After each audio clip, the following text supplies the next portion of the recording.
Olá e seja bem-vindo a mais um Paulo Figueiredo Show especial. Eu tenho entrevistado candidatos a prefeito, geralmente com viés mais à direita, por todo o Brasil. Já fizemos São Paulo, vamos fazer Rio de Janeiro, já fizemos um pouco de Rio de Janeiro, vamos fazer um pouco mais essa semana, amanhã, com o Alexandre Ramagem. E hoje eu vou receber aqui o deputado estadual por Minas Gerais, Bruno Engler, candidato à prefeitura da cidade de Belo Horizonte, apoiado pelo ex-presidente Jair Bolsonaro, membro do Partido Liberal. O Bruno é o deputado estadual mais votado da história de Minas Gerais. Ele foi eleito em 2018 com mais de 120 mil votos e foi reeleito em 2022 com absolutos impressionantes 635 mil votos. Ele hoje é o líder da corrida eleitoral na capital mineira, pelo menos de acordo com o levantamento feito pela Atlas Intel, dos dias 17 e 22 de setembro desse ano. Algumas outras pesquisas mostram números um pouquinho diferentes e a gente vai falar sobre isso.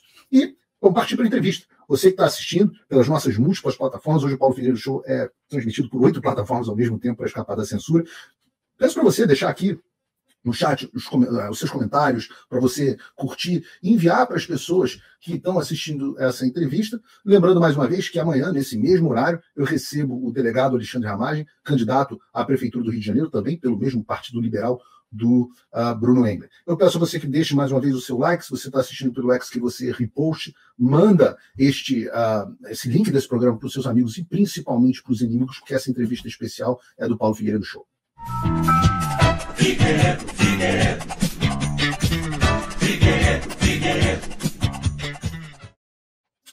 Antes de começar a entrevista, eu vou fazer um lembrete especial a você. Tá difícil do X voltar para o Brasil, pelo menos para aquelas pessoas que não usam VPN. E também as pessoas têm que estar preocupadas, porque se o X volta, se o X volta para o Brasil, o Twitter volta para o Brasil, parece que eles estão cumprindo as ordens do Alexandre agora. E isso inclui quem que faz repost, quem que compartilha determinado conteúdo, quem que curte, todo o Estado policial brasileiro. Como é que você se protege disso? Você pode ter um VPN, e aí o X não vai nem saber que você está acessando o Brasil, quanto mais vai te dedurar para o Alexandre de Moraes. Eu recomendo o Proton VPN, tem uma versão gratuita, tem uma versão que custa pouco mais de $5 por mês, e eu vou insistir todos os programas para que você tenha um VPN. Quando todos tiverem VPN, o poder do Alexandre de censurar a gente acabou. Mais tarde, hoje, muito provavelmente, eu vou entrar ao vivo com uma nova bomba vindo aqui dos Estados Unidos contra o Alexandre de Moraes, talvez a mais significativa que a gente tenha tido até agora. Exige um pouquinho de explicação, mas, em suma, posso adiantar que vem um novo projeto de lei do Congresso dos Estados Unidos que vai ter como alvo a origem, vai matar o problema da censura brasileira pela raiz.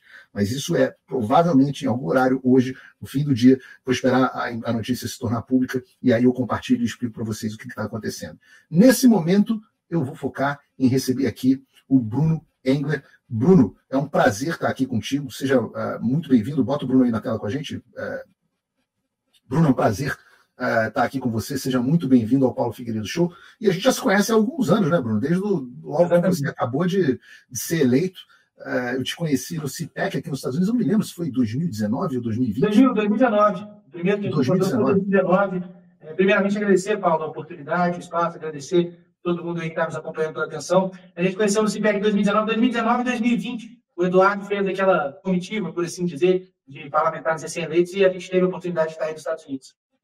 É verdade. Então foi 2019 que a gente se conheceu no CIPEC, em Washington.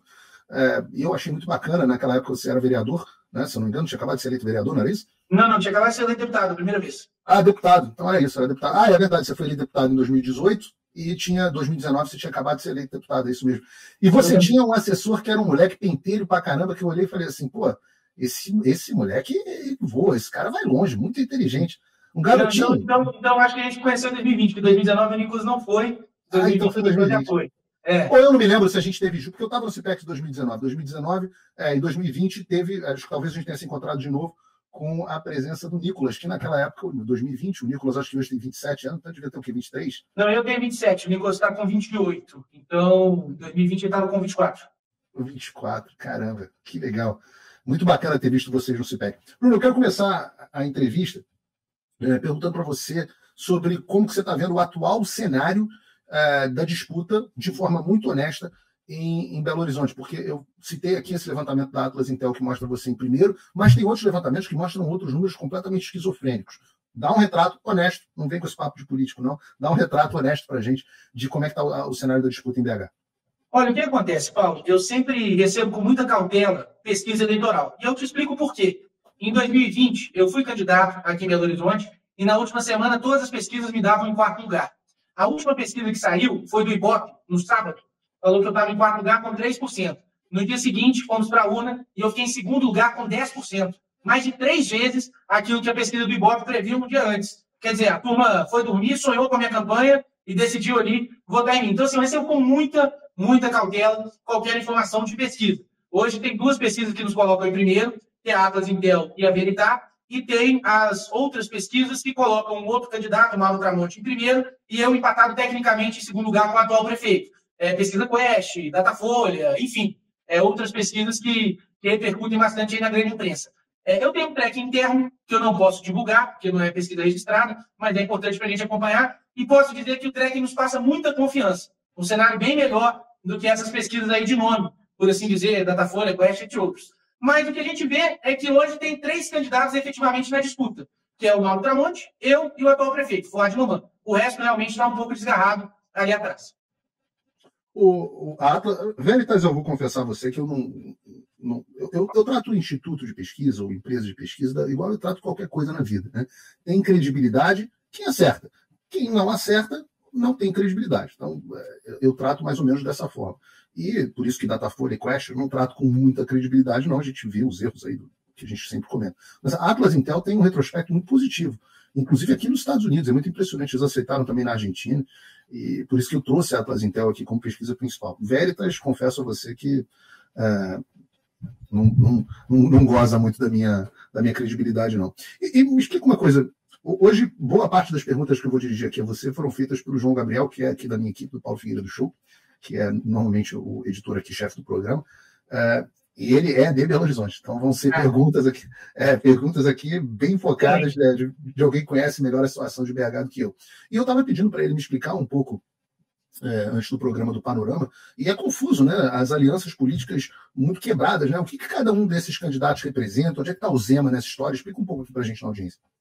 Olha, a gente tem ao todo 10 candidatos aqui em Belo Horizonte. 7 candidatos de partidos que têm representação no Congresso Nacional, ou seja, tem tempo de televisão, participação no debate, 3 candidatos ali de partidos nanicos, de extrema esquerda, e desses candidatos que eles estão postos, a gente tem um candidato que é o candidato do Lula, do PT, que é o Rogério Corrêa, a gente tem Duda Salabert pelo PDT, a gente tem o Carlos Viana pelo Podemos, ele que é senador da República, foi durante muito tempo comunicador, um radialista, a gente tem o atual prefeito, o Fuad Noman, que era vice do Calil, ele assumiu quando o Calil abriu mão da prefeitura para disputar o governo de Minas. A gente tem o Mauro Tramonte, que também era apresentador de televisão, do Balanço Geral.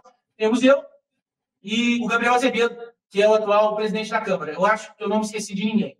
Mas o que acontece é que a gente vê um Frankenstein muito esquisito na candidatura do Tramonte. Você perguntou acerca do Zema.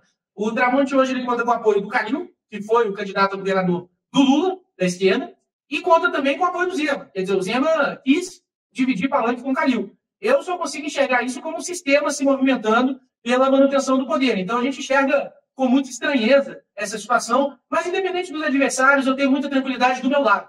Eu tenho o melhor grupo político de Minas Gerais, eu conto com o apoio do presidente Bolsonaro, eu conto com o apoio do Nicolas, eu conto com o apoio do Cleitinho, eu conto com o apoio de diversos parlamentares de direita, conservadores, que acreditam numa Belo Horizonte melhor. E é isso que nos dá muita confiança de que estaremos no segundo turno e que sairemos vitoriosos ao final da eleição. Eu tenho, isso é muito verdade. Eu tenho 2 perguntas a você relacionadas à possibilidade do seu sucesso eleitoral. A primeira é, se você for eleito para Belo Horizonte, quem vai ser o suplente que vai assumir a sua cadeira na Assembleia Legislativa? É alguém da sua confiança? E segundo, se na sua opinião, se há na Assembleia Legislativa de Minas Gerais quadros conservadores suficientes para, mesmo diante da tua ausência, continuarem lutando pelas pautas, ou pelo menos contra as pautas progressistas de Minas?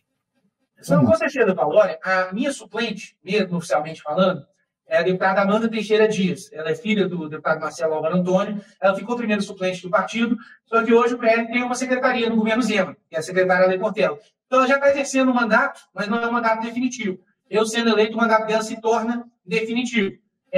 Como ela já está, eu entrando, tem 2 ali na fila, que é o Lincoln Drummond e a Carol de Montes Claros.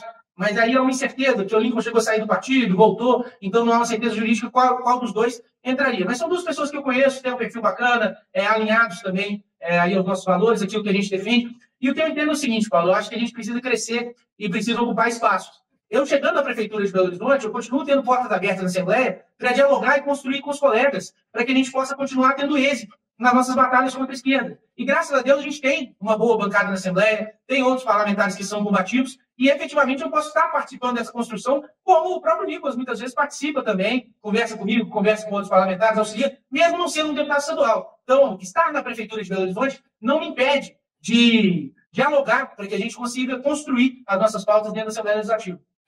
Eu te digo por que eu faço essa pergunta. Você ganhou muita notoriedade aí no estado de Minas quando você fez um enfrentamento forte, muito forte, né, contra aquele projeto de lei de ideologia de gênero que a Assembleia de Minas aprovou, né? Acho que projeto 2316 de 2020, se não me engano. Isso. Do André Quintão. Né? Exatamente, André Quintão do PT. Do PT. Que altera a Lei 14.170 de 15 de janeiro de 2002, que determina a imposição de sanções à pessoa jurídica por ato discriminatório praticado contra a pessoa em virtude da sua orientação sexual. Como é que foi essa história, Bruno, de combater de forma efetiva? Né? Você pretende combater a ideologia de gênero também no município de Belo Horizonte, com essa prefeito? É claro, Paulo. Isso aí é coisa que eu nem preciso dizer, né? Está no meu DNA, está na minha plataforma. Quando eu for prefeito de Belo Horizonte, não vai ter nada de ideologia de gênero na estrutura do nosso município. Mas em relação a esse projeto, o que acontece? O título, ele parece inocente, né? Combate à discriminação baseado em orientação sexual, que é a lei antiga que ele queria alterar. E até aí não tem problema. Só que o que acontece? Esse projeto, ele estabelece uma multa de, esqueci o número agora, baseado em ofende, que hoje já passa de R$200 mil para qualquer um que venha a discriminar ou constranger alguém em virtude da sua identidade de gênero ou expressão de gênero. E aí o projeto delimitava o que é identidade de gênero e o que é expressão de gênero. Identidade de gênero é como a pessoa se identifica em relação ao seu gênero, não sendo necessário condizer com o sexo que lhe foi designado no nascimento e não sendo limitado ao masculino e feminino. E expressão de gênero é como a pessoa expressa a sua identidade de gênero, não sendo necessário mudança de documento, comportamental, vestimenta ou cirurgia. Ou seja, qualquer um poderia se declarar o que bem entender. Se eu entrasse num clube e quisesse entrar no vestiário feminino e dissesse assim, olha, minha expressão de gênero é feminina, eu me sinto mulher. O estabelecimento, se me impedisse, poderia ser multado no valor que hoje dá mais de R$200 mil. Imagina o caos que isso não ia ser em Minas Gerais. Imagina uma igreja, o constrangimento, se alguém quisesse um homem entrar no banheiro feminino, um homem biológico no banheiro feminino, vestiário, banheiro, para um pequeno comerciante, para um bar, para um restaurante, uma multa dessa pode ser falência, pode ser ruína. Então, assim, foi um projeto extremamente perigoso. Ele foi aprovado na Assembleia Legislativa sob o meu protesto, passou na Comissão de Constituição e Justiça com meu voto contrário sob o meu protesto, passou nas comissões de mérito, foi a plenário. No primeiro turno eu emendei para voltar para a comissão obviamente rejeitou a emenda, foi aprovado nos 2 turnos. Para você ter ideia, no segundo turno, quando a gente foi ter a votação, eu falei tudo isso aqui que eu estou falando para você, expliquei o risco, expliquei a gravidade da situação. Sabe quantos votos que tiveram contra? Dos 77 deputados? 6. Eu consegui convencer 5.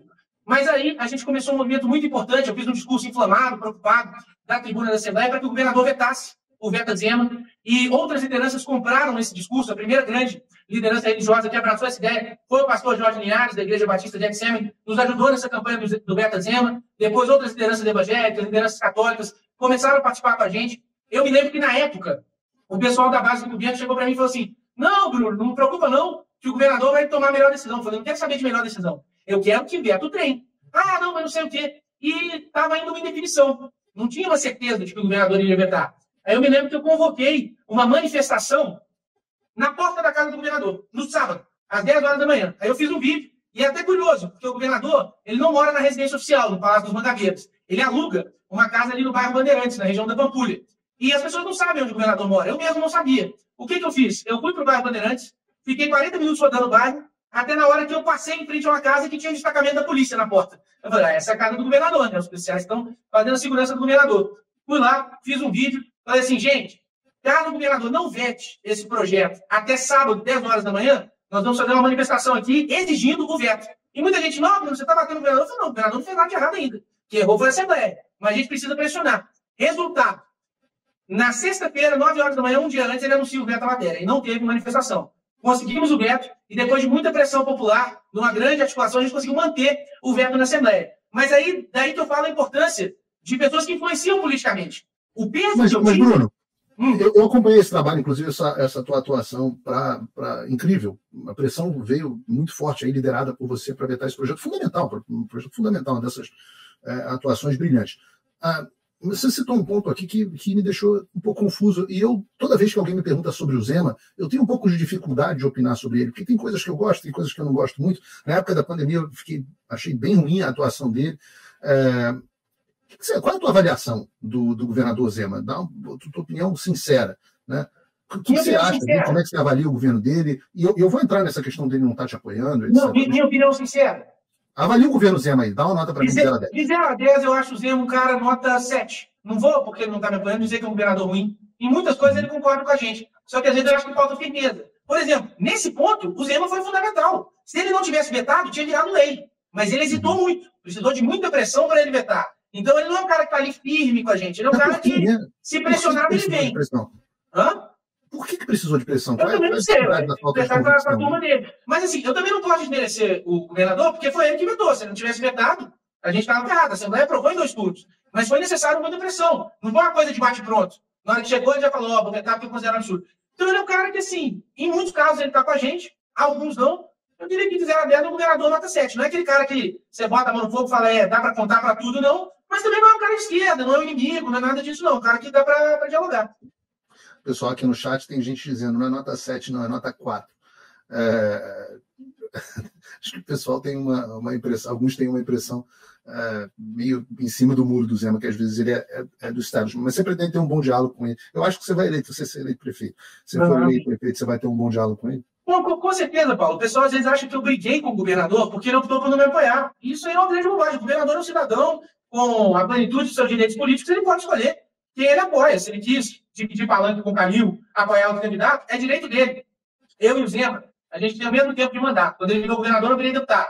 Trabalhamos juntos aí há 6 anos. Sempre tive um canal aberto de diálogo, sempre tive um relacionamento positivo, e eu tenho certeza que quando eu estiver na Prefeitura de Belo Horizonte, a gente vai trabalhar muito juntos para construir as soluções para BH e para a região metropolitana. Então não tenho nenhuma dificuldade com o governador e vou ter um relacionamento muito tranquilo e positivo com ele. Então, essa situação, vamos falar um pouco sobre essa situação do Zema que a gente começou a abordar, né? A gente tem um quadro, vou chamar aqui de estranho, em Belo Horizonte para mim. Eu confesso que o João estava me explicando, mas eu tenho dificuldade de entender. De um lado, a gente tem esse deputado estadual, Mauro Tramonte, né? Você, inclusive, destronou ele como deputado estadual mais votado da história de Minas. Isso aí é até curioso. O Mauro ele teve mais de 500 mil votos em 2018, 516 mil votos. Era um recorde que todo mundo pensava que era imbatível. Eu também pensava que era imbatível. Eu não imaginava que quebraria esse recorde. E aí, em 2022, eu tive 637 mil votos. Bati o recorde dele. E é até curioso, quando você olha. Porque o Mauro passou de 516 mil votos para cerca de 110. Ele perdeu quase 80% dos seus eleitores. Quer dizer, as pessoas que votaram nele não ficaram satisfeitas com o trabalho, porque não votaram de novo. Eu, pelo contrário, aumentei minha votação 5 vezes. Porque aqueles que votaram em mim gostaram, votaram novamente e trouxeram outros eleitores. Então, a gente conseguiu observar, nesse primeiro mandato que a gente teve, quem deu um resultado positivo e quem não deu. Mas eu acho confuso, isso é interessante você mostrar essa queda dele, mas ele é ao mesmo tempo apoiado pelo Alexandre Calil e pelo Zema. Exatamente. Aí, do outro lado, tem o Fuad, que era o vice do Calil, não é? Que está no PSD. Olha, eu acho que são situações curiosas. O que acontece, Paulo? Primeiro, em relação ao Calil, o fato de ele não estar com o Fuad, eu acho que demonstra o quão desastrosa é essa gestão do Fuad. Mas o que acontece? Eu vou dizer a minha leitura. O Calil é uma figura que tem sede de poder. E ele tem ali as suas garras na Prefeitura de Belo Horizonte. Sempre teve. Saiu da Prefeitura... Só para eu fazer minha pergunta para você. Me explica como é que você vê o fato do governador Zema estar apoiando o mesmo candidato que o Calil e sobre o Fuad especificamente. Que força que você acha que o PSD, você está acompanhando, o Nicolas é um dos grandes nomes disso, dessas porradas que o PSD está ganhando, boicotado pela direita inteira no Brasil, qual é a força que você acredita que o PSD tem em Belo Horizonte? Olha, então, vamos lá. Primeiro, por que eu entendo que o Calil está contra a morte? O Calil é um cara que tem sede de poder. E ele tem as suas garras enfiadas ali na Prefeitura de Belo Horizonte. Ele saiu para o governo, mas deixou a turma dele toda com o Fuad. Só que as pesquisas começaram a apontar o Tramonte primeiro, o Fuad lá atrás, então o Calil, de maneira oportunista, pulou do barco. E se juntou com o cara que será fantoche dele. A gente sabe disso. Eleger o Tramonte é colocar a turma do Calil toda de volta. O Calil já deu entrevista dizendo que a secretária de Educação vai ser a Ângela Dalben, que o secretário de Saúde vai ser o Jackson Pinto, que foi o cara que trancou Belo Horizonte, destruiu o nosso comércio. Isso aí está posto. O Tramonte é peça de ferro do Calil, é frente para o Calil. Agora, a questão do Zema, eu vou te falar aqui em primeira mão, Paulo, eu nunca falei para ninguém, mas você é um amigo e a gente está no canal de direito aqui, eu vou dizer a minha leitura, isso é opinião, viu? Não ouvi de ninguém, não. É conjectura nossa. O que acontece? O vice do Zema, o Matheus Simões, será governador de Minas a partir de abril de 2026, que o Zema deve se licenciar para disputar outro cargo. E o objetivo dele é se reeleger.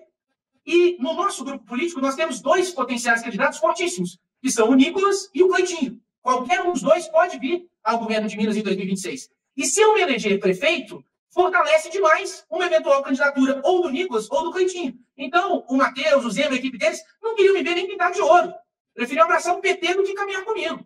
A leitura que eu faço é essa. Eles podem vir aqui, me desmentir, dizer opinião. Não estou falando que eu ouvi de ninguém, não estou dizendo que eles me falaram isso, não. É a minha opinião, lendo tecnicamente esse processo. Faz sentido. O que você acha? Qual é o tamanho da força do PSD em BH? Olha, a força do PSD, na verdade, o que acontece? O PSD em si não é um partido que tem militância, não é um partido que tem caminhada ideológica. Só que, assim, eles têm a máquina. E eles estão usando a máquina. Estão usando a máquina da prefeitura. Isso aí é público, notório. E é o que tem impulsionado aí, por assim dizer, a candidatura do Fuad. E é o partido do Pacheco, né? É o partido do Pacheco. Era até outro dia o partido do Calil, né? O Calil saiu quando brigou com o Fuad. Mas é o partido do Pacheco, é o partido do Alexandre Silveira, ministro de Minas e Energia, que, inclusive, está querendo agora voltar com o horário de verão, que é uma covardia com quem precisa acordar cedo para ir trabalhar. Muita gente acaba tendo que sair de casa à noite, no ambiente escuro, erro, perigoso, por causa dessas mudanças. Mas, enfim, é um partido que virou um partido de esquerda aqui em Minas. Partido do Calil, partido do Silveira, partido do Fuad. Perdão, do Pacheco, do Silveira e do Fuad. Calil saiu do PSD. Sim, ex-partido do Calil. Vamos mudar um pouco, falar, não tanto, mas vamos falar do seu relacionamento que você pretende ter com a Câmara. Né? Você sabe melhor que eu, a Câmara de BH, que vai fiscalizar e fazer o freio e contrapeso da tua gestão. Já falei que eu acho que você vai ser eleito. Controlado aí principalmente pela família Aro, né? O grupo político do ex-deputado federal e o atual secretário-chefe da Casa Civil do governo Zema, Marcelo Aro. Então, a família Aro, em que pese seja composta por quadros de centro, até mesmo de direita, ela era representante do Centrão, se uniu com o atual prefeito por boa parte do mandato, né, através de aquela velha coisa de negociação de cargo, secretaria, atendimento de demanda e tal, e a família Aro virou a base do prefeito e ajudou a aprovar vários projetos na Câmara. Se você for eleito prefeito de Belo Horizonte, você vai negociar apoio político em troca de cargos e favores na prefeitura, como fizeram a família Aro e o atual prefeito? Não, de maneira nenhuma. Inclusive, teve até uma ruptura depois do Aro com o atual prefeito. Tanto é que foi o grupo político do Aro que elegeu o atual presidente da Câmara, o Gabriel. Depois eles romperam, brigaram, mas enfim. O que acontece? Primeiro, a gente não sabe qual vai ser o retrato da Câmara que será eleita. A gente vai eleger agora os 41 vereadores. O PP está na nossa coligação, tem bons candidatos. O PL tem excelentes candidatos. A nossa ideia é fazer pelo menos de 6 a 8 candidatos do PL. Então, a gente já começa com a base forte dentro da Câmara. Se a gente conseguir eleger 8 candidatos, a gente está com 20% da Câmara de Vereadores. É muita coisa. E construir um diálogo pelo seguinte: o que acontece, Paulo? Eu sou parlamentar há 6 anos. E a gente entende um pouco, apesar de serem esferas diferentes, estadual e municipal, a demanda dos parlamentares. O parlamentar, ele gosta de ser ouvido, ele gosta de participar da construção dos planos, ele gosta de dar opiniões dos rumos que o governo deve seguir. Algumas são possíveis de acatar, outras não. Então, assim, a gente quer ter um diálogo muito franco com a Câmara dos Vereadores para fazer as mudanças que a gente precisa. Mas uma coisa que eu sempre falo: graças a Deus, não tenho rabo preso com ninguém. Tenho total autonomia para fazer indicações técnicas dos melhores secretários possíveis para a Prefeitura de Belo Horizonte. Tem problema em indicação política? Não, desde que seja gente capacitada. Eu dou um exemplo do presidente Jair Bolsonaro, que fez um ministério técnico e teve um resultado brilhante. A gente tem desde de indicações técnicas que não tem ligação nenhuma com partidos, como foi o próprio Tarcísio, que virou governador de São Paulo, foi o Paulo Guedes, ministro da Economia, mas a gente tem, por exemplo, a Tereza Cristina, que foi indicada da bancada ruralista do Senado Federal e fez um trabalho brilhante. Mas por quê? Porque entende muito do assunto. Então a gente vai ter diálogo, construção, mas não vai ter aquela politicagem do tomar da cá, eu coloco o seu peixe aqui, você vota comigo na Câmara, que é o que a gente tem observado atualmente na Prefeitura. Agora eu vou te perguntar sobre aquela que foi de longe a pergunta mais enviada pelos belo-horizontinos: transporte público. Belo Horizonte é uma cidade com transporte público colapsado, né? Uma das passagens, passagem cara, veículos de baixa qualidade, né? Eu fiquei impressionado: você paga R$ 5,25 para pegar um ônibus com janela lacrada, com ar-condicionado quebrado, que não passa no horário previsto, quebra com passageiros dentro.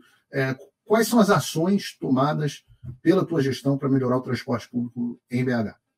Olha, o que acontece, Paulo? A gente precisa de um prefeito que tenha coragem para enfrentar as empresas de ônibus. Eu vou fazer aquilo que o Calil prometeu e não teve coragem de fazer, que é o quê? Abrir a caixa preta da BH Trans, auditar todos os contratos de transporte público em Belo Horizonte e, se tiver qualquer irregularidade, não tenho receio algum de suspender ou mesmo rescindir esses contratos. É importante lembrar que os contratos de ônibus aqui em Belo Horizonte são uma herança maldita do governo do PT. Foram feitos em 2008, no apagar da luz do governo Fernando Pimentel, com a vigência aí de 20 anos. Se não tiver irregularidade, que eu até acho difícil que não tenha, em nome da segurança jurídica tem que ser mantido o contrato, mas a gente precisa fiscalizar. E dá para fiscalizar através de tecnologia. A questão que você colocou dos ônibus que chegam atrasados, em má qualidade, você consegue estar colocando um chip em cada ônibus, por exemplo, e monitorando se o número de ônibus que está rodando é aquilo que foi pactuado no contrato, se estão passando no horário, e caso não estejam cumprindo o combinado, você aplica multas.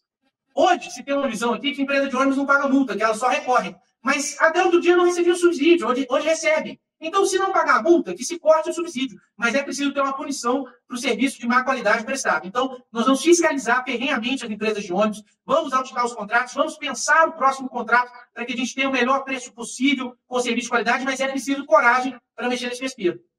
Você diria que é uma máfia? Você acha que tem uma máfia? Dá para dizer. Dá para dizer. E você acha que tem que, então, rever os contratos? Como é que você vai rever os contratos? Porque, como eu disse, nada que vem do PT presta, né? Um contrato que foi feito no apagar da luz. Só pelo assunto de marketing, se tivesse uma CPI de ônibus na Câmara, como você já tentou fazer, você apoiaria? Com certeza, já teve, né? Mas acabou que não deu nada. Teve agora nessa última gestão. A CPI do transporte público, da mobilidade, mas de fato. Não, com certeza, não deu resultado, não teve indiciamento. Foi uma CPI ali que o pessoal deu um rebuliço, mas acabou que não resolveu o problema. Mas eu entendo que a Comissão Parlamentar de Inquérito é um mecanismo importante de fiscalização. É claro que a iniciativa é da Câmara, não é da Prefeitura, mas teria todo o meu apoio, sem nenhuma dificuldade, uma nova CPI nesse sentido. Eu fico impressionado com essa questão do assunto de mobilidade de BH, porque tem muitos anos que eu não vou a Belo Horizonte, mais de 10 anos, e BH é a sexta maior cidade do Brasil, né? Mas é a segunda com o pior trânsito do país, uma das 50 piores cidades de trânsito do mundo inteiro, né? Parece que está pior do que o Rio de Janeiro. Não, está pior que o Rio de Janeiro, está pior que São Paulo. Eu vi no levantamento que eu vi, só perde para São Paulo. Mas São Paulo tem 5 vezes mais habitantes. Eu não sei essa pesquisa. Até onde eu sei, só perde para Recife. O último dado que nos foi apontado é que Belo Horizonte ela é a segunda pior capital para se rodar em horário de pico.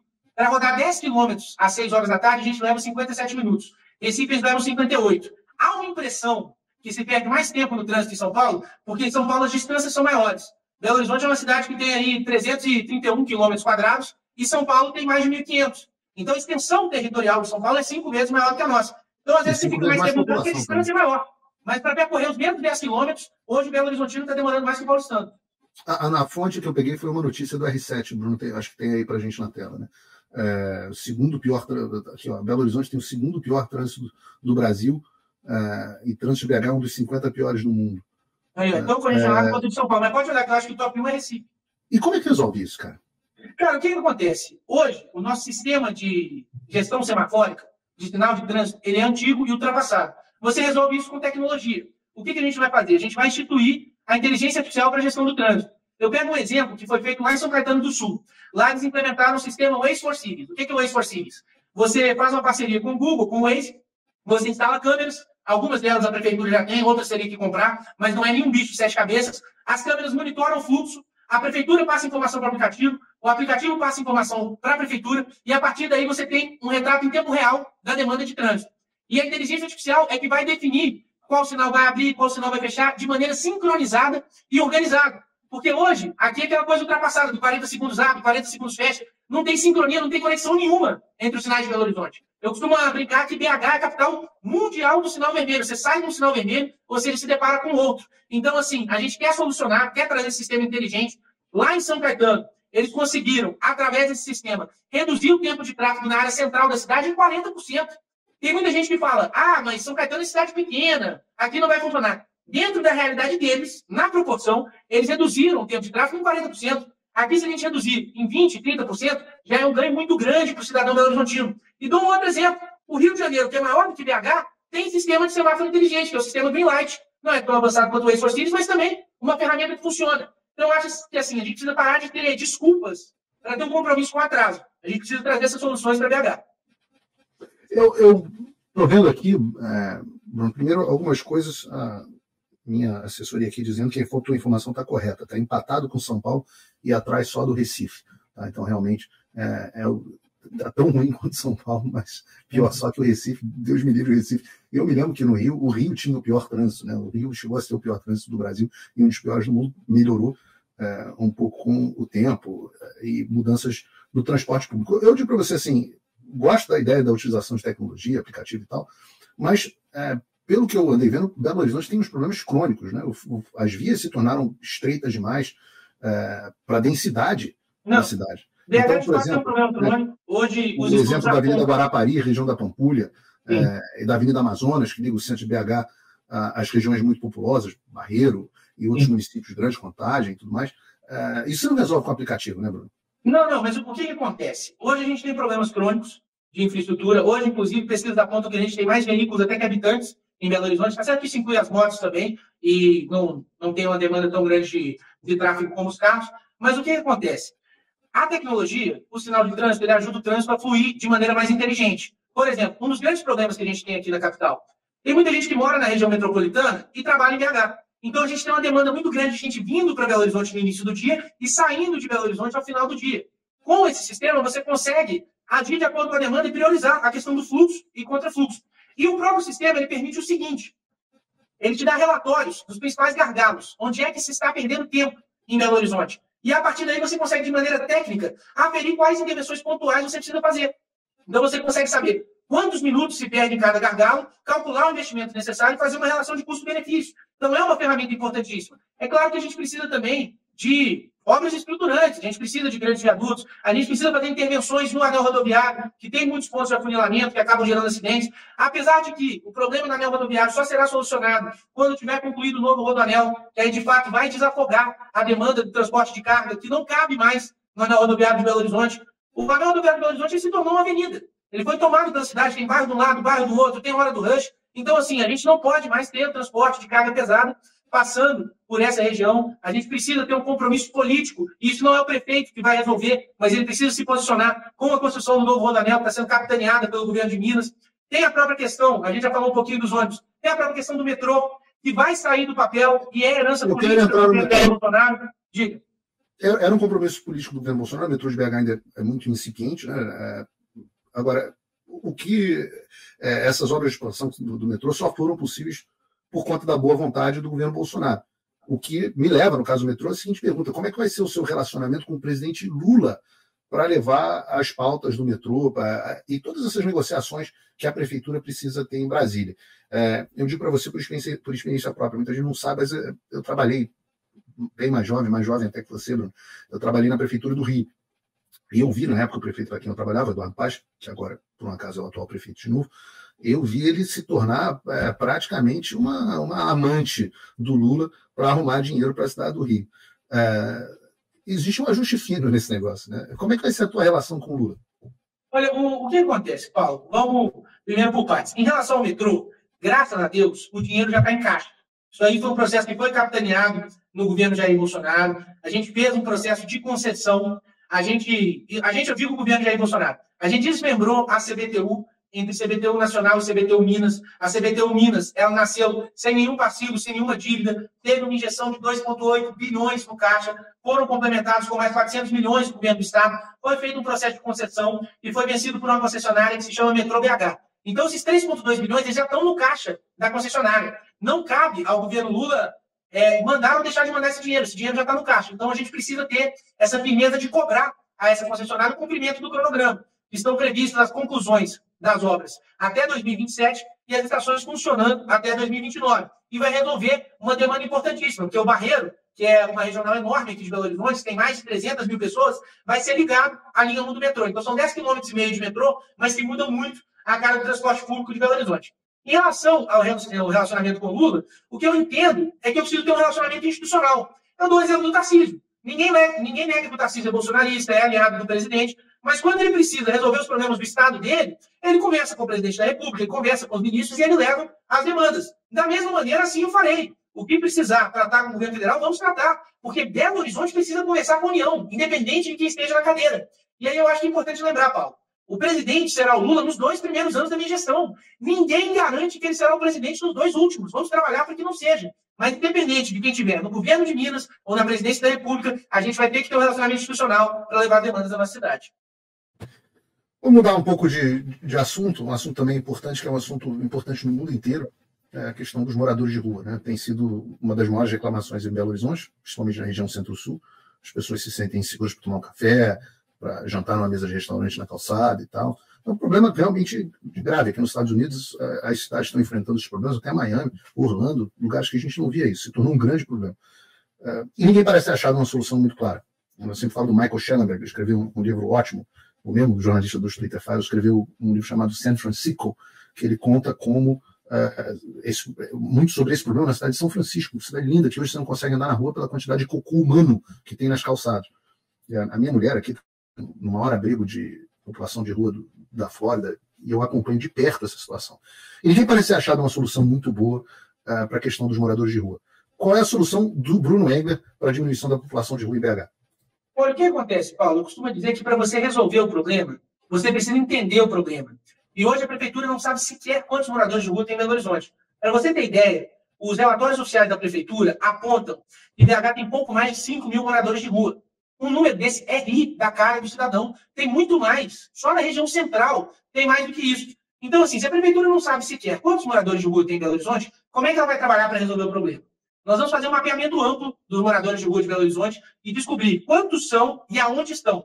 E, a partir daí, conversar com essas pessoas para entender por que cada uma delas foi parar na rua. Porque cada pessoa tem um motivo, tem uma história, e você precisa de soluções específicas para problemas específicos. Por exemplo, tem gente que está na rua por questão de vício. E você precisa realmente buscar uma internação, um tratamento. É até uma dificuldade que a gente enfrenta aqui no Brasil, que não tem internação compulsória, que eu acho um absurdo, porque por mais que sejamos defensores da liberdade, a pessoa que é dependente química, ela perde o discernimento de escolher se quer ser tratada ou não. Mas aquilo que a gente puder fazer para incentivar que essas pessoas busquem tratamento, vamos fazer para que saiam da situação. Tem gente que está com problema emocional, às vezes perdeu um ente querido, separou da esposa. A gente precisa de atendimento psicológico, psiquiátrico especializado para dar atenção a essas pessoas. Tem gente que está na rua por um motivo meramente financeiro, não consegue mais pagar para morar em Belo Horizonte. E aí você precisa buscar uma requalificação profissional, um reposicionamento no mercado de trabalho, que essa pessoa, voltando a ter renda, ela consegue alugar um quarto, alugar um espaço, sair dessa situação. Então, o que eu digo é, para resolver o problema, primeiro é preciso entender o problema. Hoje a prefeitura não sabe nem o que está acontecendo na nossa cidade. A gente quer ter esse mapeamento, essa compreensão, para que a gente possa, caso a caso, buscar a solução para quem está precisando. Eu confesso a você que eu acho um problema difícil. Uma parte tem problemas mentais, problemas com drogas. Esse perfil é um perfil que parece ser no mundo inteiro. Fala um pouquinho de educação, Bruno. Os dados do IDEB mostram que o desempenho das escolas públicas de Belo Horizonte nos finais do ensino médio e do ensino fundamental caiu. Esse é um problema também nacional. Mas a educação infantil e fundamental, segundo prevê a nossa Constituição, é a competência do município. Qual é a meta da gestão do Bruno Engler para a educação em Belo Horizonte? E o outro componente relacionado à educação é como é que você vai manter a ideologia de esquerda fora das escolas. No Rio de Janeiro, a gente tinha, por exemplo, as professoras da rede municipal eram muito ideologizadas, devem ser ainda, muito ideologizadas pela esquerda. Como é que é a situação em BH? Como é que você consegue ter escolas que ensinem as matérias, isso é melhor o IDEB, e que os seus filhos não sejam aliciados e doutrinados por essa ideologia nefasta? Olha, o que acontece, Paulo? Primeiro, realmente que os números que você trouxe são verdadeiros. Nos anos iniciais, a gente está com o IDEB estagnado, mesmo com o aumento de investimento, e nos anos finais o IDEB está caindo. Na educação, eu tenho 2 prioridades absolutas. Primeiro, zerar a fila da educação infantil. Hoje, a gente tem mais de 1.600 crianças esperando vaga na educação infantil. Como é que a gente vai fazer isso? A gente vai construir novas EMEIs. A EMEI é um modelo que funciona, a Escola Municipal de Educação Infantil, a nossa cidade abraçou. Vamos construir novas EMEIs, mas vamos também ampliar a rede parceira. A gente consegue, através da rede parceira, suprir essa demanda. Recentemente, eu tive com o movimento Procreche e me foi passado um relato de uma creche que está pronta há 2 anos e que falta uma assinatura da prefeitura para que ela comece a funcionar. Enquanto isso, 1.600 crianças esperando vaga na educação infantil. Então, a gente quer zerar a fila da educação infantil e a gente quer ampliar as vagas no período integral. Porque o Calil, quando ele se elegeu, ele fez uma covardia. Ele prometeu aumentar as vagas de educação infantil e aí ele cortou o integral no meio. ficou metade de manhã, metade à tarde. E a gente sabe que muitos pais, mães, trabalham o dia inteiro, precisam ter um local onde eles sabem que seu filho está sendo bem cuidado, seguro, bem educado, para poderem ir trabalhar com tranquilidade. Na questão do ensino fundamental, a gente acredita que a gente precisa ter ferramentas novas de tecnologia para prender a atenção dessa molecada, porque a gente está num mundo cada vez mais digital. Então, aquele método antigo que eu aprendi, você aprendeu do quadro negro e das anotações, muitos alunos já não se interessam mais por isso. Então, a gente quer dar mais ferramentas de tecnologia para os professores poderem prender a atenção desses alunos. E a gente vai trazer também, a nível municipal, a escola cívico-militar.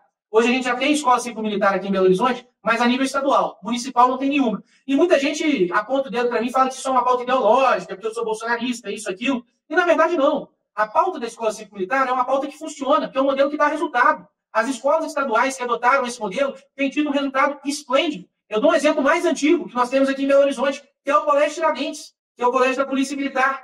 É um modelo excelente. Todos os pais, mães querem vaga no Colégio Tiradentes. Todo Colégio Tiradentes tem fila. É um modelo que funciona com hierarquia, com disciplina e que cria um ambiente propício ao aprendizado. Em relação à questão da doutrinação, da ideologização nas escolas, isso é uma bandeira minha e a gente precisa, nos nossos cargos de confiança, colocar a gente alinhado aos nossos valores. Eu vou ter um secretário de educação alinhado àquilo que a gente acredita. Vamos ter uma equipe na pasta que respeite os nossos valores, os valores cristãos, os valores da família, e que vão ficar incumbidos de fazer essa ponte com os diretores, com os professores, não para impor ideologia nenhuma, impor ideologia nossa, muito pelo contrário. Escola é para ensinar as nossas crianças o conteúdo programático, mas para que a gente não permita também uma ideologização à esquerda. Então a gente vai ter que ter uma equipe de educação muito atuante para evitar qualquer tipo de doutrinação.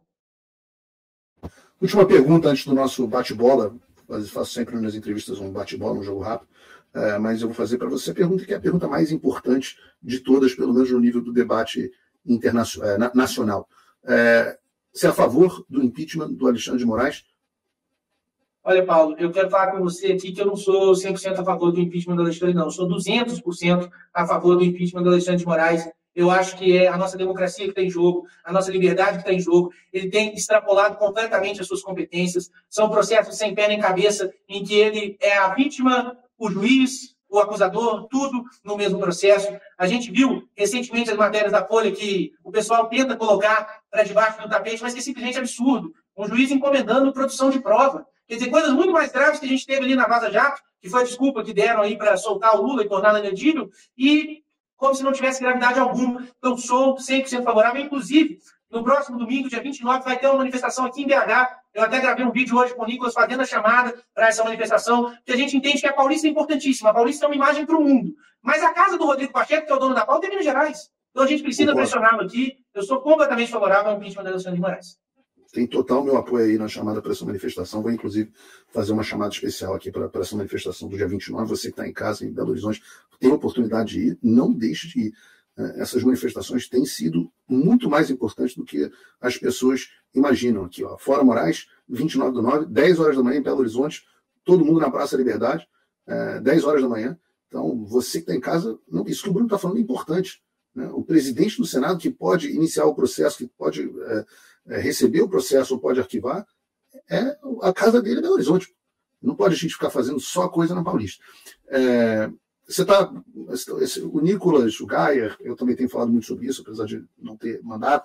A gente está falando muito sobre esse boicote nacional do PSD. E agora não é só o PSD, não. A gente está partindo para cima também do Ciro Nogueira agora, de forma muito forte. Você é a favor desse boicote ao PSD nas eleições municipais? Mano? Olha, eu sou suspeito para falar, né? Que o atual prefeito adversário é do PSD. Mas eu acho interessante que é uma ferramenta que a gente, enquanto cidadão, a gente, enquanto eleitor, tem de pressionar. Porque a gente não pode separar a política municipal da política nacional. Então, assim, a gente é fora Alexandre de Moraes, é contra a esquerda, mas aí no município a gente vota no candidato de centro-esquerda, de esquerda. A gente vota num candidato que vai ser base do Rodrigo Pacheco, que não destrava a pauta do impeachment do Alexandre de Moraes. Então, acho que a gente precisa ter coerência. Eu acho que foi uma pauta bacana que o Nicolas e outras lideranças levantaram. Eu, obviamente, sou suspeito para falar pela situação que eu estou, mas sou completamente favorável. E você sente que o pessoal nas eleições municipais sente essa pressão? Eu acho que pouco. Eu acho que esse movimento do Nicolas incomodou tanto. A gente viu até o pedido do senador Irajá, aquela coisa ridícula, porque ele desnudou a importância da gente fazer essas ligações, que muitas vezes as pessoas não fazem. Assim, não é que eu sou candidato a prefeito de BH, não, mas a eleição mais importante para o Rodrigo Pacheco hoje é a eleição do Fuad. tem um cara do partido dele, que será a base dele. A gente sabe que o Rodrigo tem pretensões aí até de governo de Minas. Então ele tem muito interesse que o Duarte chegue nele. Não, a gente sabe que o Duarte tem essas pretensões. Então, assim, a eleição mais importante para ele não pode. E essa pauta que o Nicolas levanta é uma pauta importantíssima, então eu acho que a gente está trazendo luz a essa importância da eleição municipal para também o cenário nacional do nosso país. Rodrigo Pacheco não vai ser nem síndico do prédio dele mais, se ele continuar nessa pegada. Rodrigo Pacheco é hoje um dos caras mais odiados do Brasil. O sujeito, eu digo o seguinte, o Rodrigo Pacheco foi eleito para o Senado para retirar a Dilma Rousseff. Não, isso aí eu posso falar porque eu acompanhei. O Rodrigo Pacheco ele não foi eleito por mérito próprio. E a questão é que as pesquisas todas botavam a Dilma em primeiro e logo atrás a Dilma, Pacheco e Viana. Aí todo mundo, vamos botar no segundo e no terceiro para tirar a Dilma. Ninguém nem sabia quem era. Foi o que aconteceu. Exato. Então, isso que eu estou dizendo. Mas se hoje fosse Pacheco versus Dilma, as pessoas votavam na Dilma para tirar o Pacheco. Eu anulava o voto, eu tenho coragem de votar na Dilma, não. Para tirar o Pacheco? Eu anulava o voto, eu ficava em cima do muro. É difícil eu pensar no Dilma. Que hoje Pacheco é mais odiado no Brasil que a Dilma. Anota aí. Tem que fazer a gente está chegando no final da entrevista, eu queria fazer um bate-bola com você. Pergunta curta, você responde de maneira bem curta também, se é a favor ou se é contra, ou se quer fazer alguma ponderação breve. Vamos lá. Aborto. 100% contra. Quer dizer, tem os casos previstos em lei, mas eu acredito que a vida é um direito fundamental desde a concepção. Sou contra. Eu sou contra até nos casos previstos de lei. Eu acho que tem que mudar a lei, por exemplo. Então, pode ser contra, inclusive nos casos previstos da lei. Descriminalização das drogas. Contra.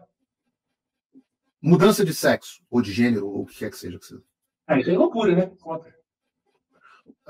Voto impresso. A favor. Posse de arma. A favor. Porte de arma.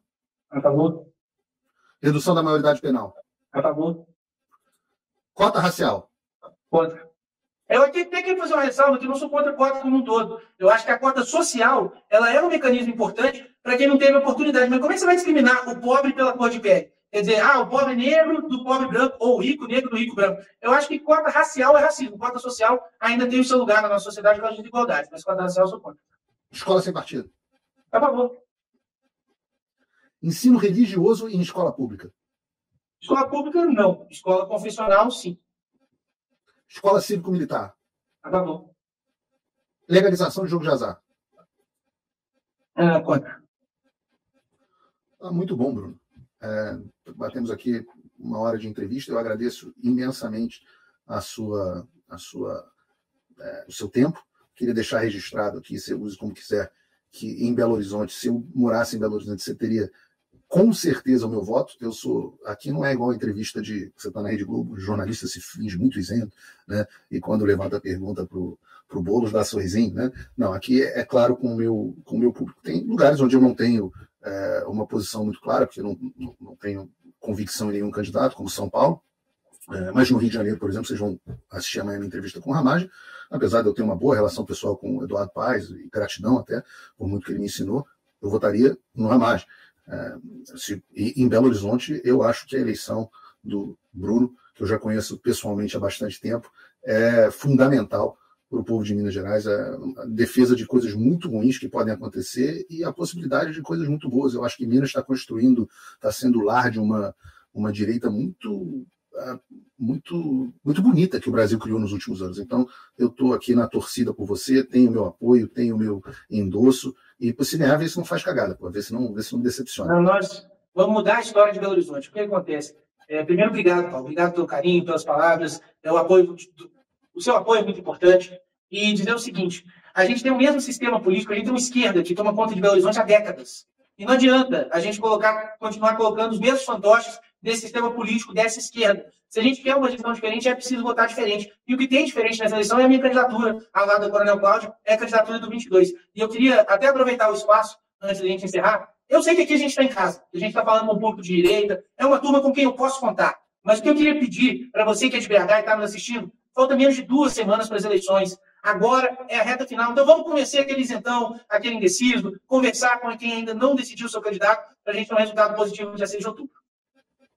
Muito bom. Bruno, mais uma vez, muito obrigado, sucesso. Valeu, Paulo. Tamo junto. Um abraço. A você que está em casa, nós teremos amanhã, no mesmo horário, Paulo Figueiredo Show especial, 3 da tarde, do horário de Brasília, Alexandre Ramagem. A entrevista do Ramagem vai ser mais dura que a com o Bruno. O Bruno tinha menos controvérsia aqui para a gente puxar. A Ramagem, vamos falar de ABIN paralela e tudo, vamos fazer as perguntas, vamos perguntar da campanha, vamos perguntar de Rio de Janeiro, aí é a minha praia. Pouca gente conhece melhor o Rio de Janeiro dentro do jornalismo que eu, que inclusive trabalhei na própria prefeitura do Paz. Você vê como a vida dá voltas. Eu peço a você que considere a possibilidade de se tornar meu apoiador. Há um link aqui na descrição, você tem 2 formas de se tornar apoiador. Você pode se tornar meu apoiador comum, com um pouco mais de $5 por mês, é uma quantia que dá para quase qualquer um apoiar. A gente precisa dessas pessoas apoiando o jornalismo independente, ou então você vai ficar escravo da Globo News para o resto da vida. O futuro do mundo é esse modelo, onde você, e não a Ambev, e não o governo do Lula, a Secom, escolhem o que você vai assistir, e isso só é possível através da sua participação. Em troca, o que eu posso oferecer não é o meu corpinho nu, é um pouquinho de conteúdo exclusivo. E que eu pretendo, no ano que vem, aumentar bastante a parte de conteúdo exclusivo. Você vai ter desconto nos meus cursos, a gente deve ter um lançamento do Fim da América agora no próximo mês. Você vai ter 50% de desconto, vale muito a pena pagar $5 para ter 50% de desconto em um curso que custa R$1.500. Há também a possibilidade de você se tornar meu patrono Gold. E isso é muito especial, porque muitas das perguntas que saíram daqui e que vão sair para amanhã vêm dos patronos Gold. Muitas das pautas vêm dos patronos Gold.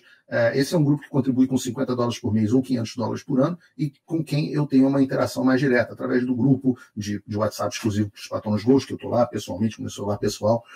Nós temos nossa reunião mensal, hoje, inclusive, daqui a um pouco mais de 1 hora, um pouco menos de 1 hora, às 5 da tarde do Brasil, a gente tem mais uma reunião de Zoom. Vou estar lá sentado fazendo uma reunião de Zoom, batendo papo com os patronos. A gente faz isso pelo menos uma vez por mês. E vamos ter em breve a nossa reunião presencial. Você também tem acesso ao meu e-mail, começa a mandar pauta, pergunta à vontade, se você não quiser interagir com o grupo. Embora eu ache o grupo muito legal, né? A gente tem a possibilidade de conhecer gente como a gente. É possível que eu ainda volte ao ar ainda hoje, porque nós temos uma bomba vindo do Congresso dos Estados Unidos. Eu já li o texto, já sei o que vai sair, sei que o problema da censura no Brasil está começando a ser finalmente, senhor, atacado pela raiz, na raiz. Então, eu te espero, talvez hoje ainda, mas se não, amanhã às 3 horas da tarde, Paulo Figueiredo Show especial, entrevista com Alexandre Ramagem. Até lá, até amanhã.